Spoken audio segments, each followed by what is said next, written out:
a producing team of Larry Terman and David Foster had a picture deal at Warner Brothers. And Warner Brothers owned the rights to 1 Million BC. And somebody at Warner Brothers said to Terman and Foster, remember 1 Million BC? And there was both a black and white version, and then there was the version with Raquel Welch in a fur bikini, which was a poster, a best-selling poster. And best-selling posters, by the way, are a great way to make, if you make a movie about a best-selling poster, you can't go wrong. So they said, remember, so okay, they said, yes, we remember 1 Million BC. Then they said, okay, the same thing, only funny. So this is 1979, I guess, and I've done The Jerk, and I've done Richard Pryor, and I'm known as a comedy guy. And they approach me and they say the same thing. You remember 1 Million BC? I go, yes. They said, but funny. I go, okay. And it's a fairly straightforward development deal. I'm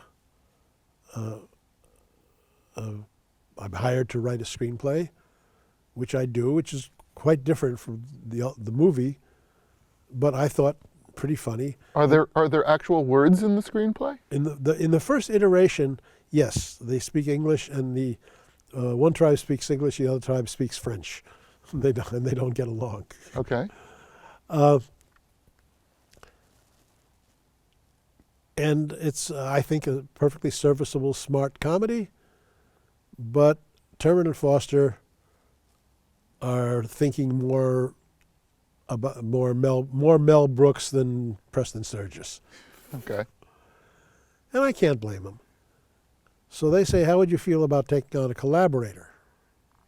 There's a Mel Brooks writer who's available, Rudy DeLuca. Right. Now, I know Rudy from Mel. I've been friends with Mel for 50 years. I know Rudy DeLuca's work. He used to be partners with Barry Levinson. That's right. So I go, well, and my deal, by the way, is to write and direct the movie. So they say, would you work with Rudy? So Rudy and I meet, and I kind of have to approve him, which I do. I'm happy to do it. He's a talented guy. He's got a lot of funny ideas. And we sit down and we rewrite my script and make it much more like it turned out. We eliminate dialogue. We have caveman talk, more slapstick gags, and the resulting script, we turn it in, and it's fairly straightforward Hollywood development story. The studio reads it, and they green light the script. Terman and Foster call me. They say, great news, we got a green light on the script. You're going to direct. I say, great. I call Rudy. I say, great news, we got a green light, we're going to go. And I'm going to direct. And I can hear Frost on the other end of the phone. And I go, what? And Rudy said, well, I thought I would direct, too. We directed together. And I say, geez, I don't think that's a good way to make movies. Now, the Zucker brothers had not made a movie yet. I think a movie needs to have one director. That's been my experience. Right. And I'm it because that was my deal, and I co-wrote the script with you. Well, Rudy says, well, we'll see about that. And what I didn't know is that Rudy's agents had misled him to take the job at modest money. It wasn't a huge budget picture. And they told him that if the picture got a green light, he might direct it. So he was working under the assumption that he would direct. And I had to, I had to disabuse him of that notion. And then B, my lawyers and my agents had to disabuse his lawyers and agents of that notion because it was a contractual commitment that had been entered into before he was even on the movie.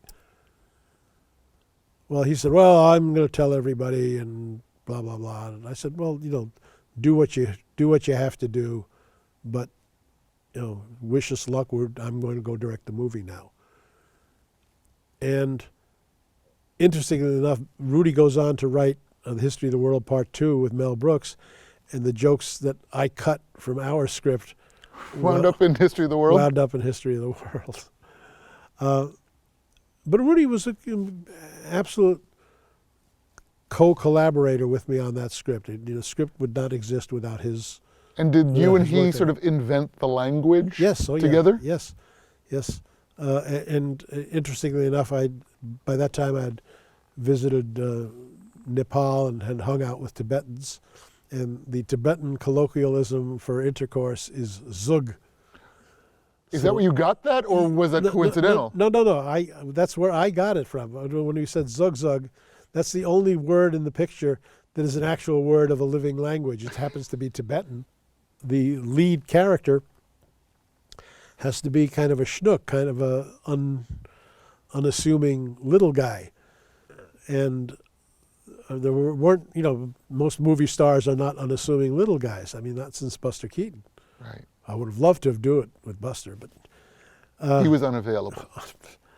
So it boiled down, and Terman and Foster were very savvy, Hollywood guys, and it came down to Dudley Moore or Ringo Starr. Huh. Dudley Moore didn't want to do it. Did he pass? He passed. So we got Ringo.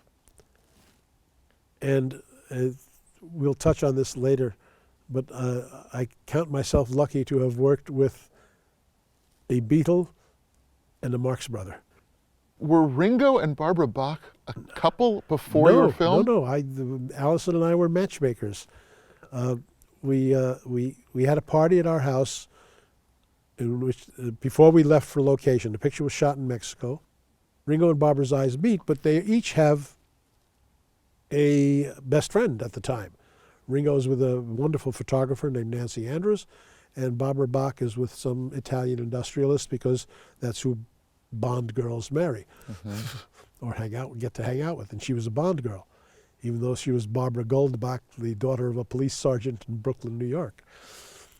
A Jewish Bond girl. A Jewish Bond girl.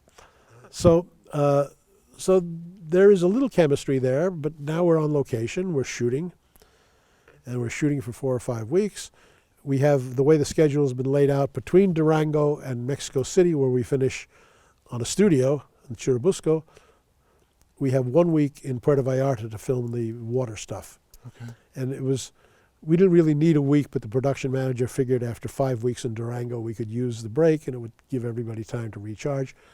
So we get to Puerto Vallarta, we all have a great time, and then we get to Mexico City, and we're now doing all the cave interiors.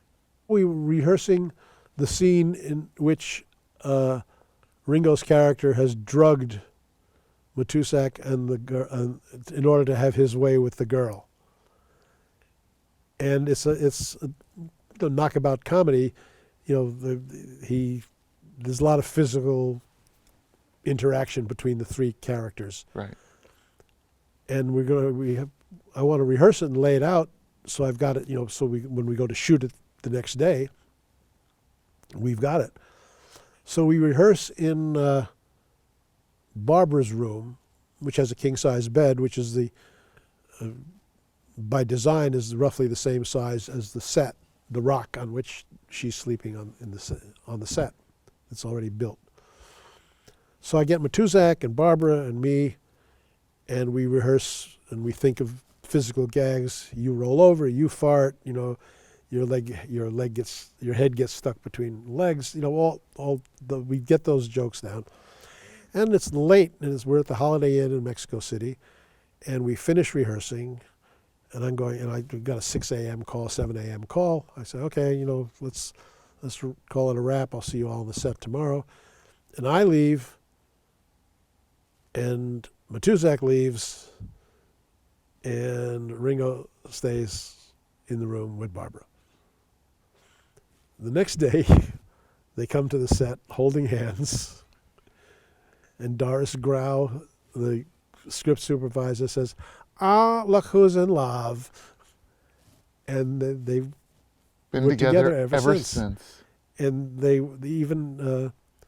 That's almost 40 years ago. Yes, and she followed him to England. They were in England together, and they were driving on the A1 in a big Mercedes 600, and they crashed the car. And the car end over ended and rolled and turned into a crunched heap of smoking metal, and they walked away from it. And they looked at each other and said, well, I guess we're destined to be together. And they're still together.